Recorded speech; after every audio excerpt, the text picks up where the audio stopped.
Muli na namang pinutunayan ng Cebu Institute of Technology University ang kahusayan sa akademiko kung saan 3 sa mga natapos nito ang nakapasok sa top 5 sa katapos lang na Electrical Engineer Licensure Examination, kung saan nangunguna si Jolly Babe Siago sa top 1 habang magkasunod sina Andrew Adlawon at Hill Francis Maglante sa ika-4 at ika-5 pwesto.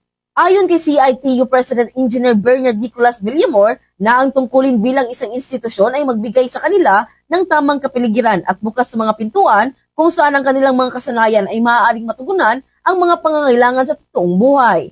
Kaya naman kinilala nito ang dedikasyon ng mga mag-aaral at ipinangako ng institusyon na mabigyan at mahasa pa ang kahusayan ng iba. Naibahagi rin ng 3 ang kanilang pinasan na pressure na mag-top sa board lalo na sa kanilang status na summa cum laude, magna cum laude at cum laude. Pati ang top 1 na si Jolly Babe Siago na tinuguri ang Queen of Engineers sa kanilang batch ay hindi nakaligtas sa pressure lalo na at marami ang tumitingala sa kanya.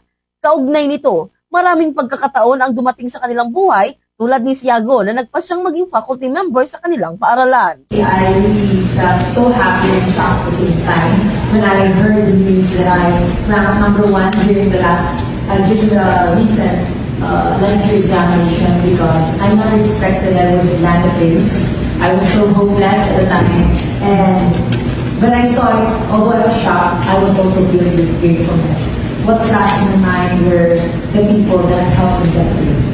Mula rito sa lungsod Luigan ng Cebu, Bombo John Kanyati, this is Bombo Radio Philippines, the #1 and most trusted source of news and information, Basta Radio, Bombo!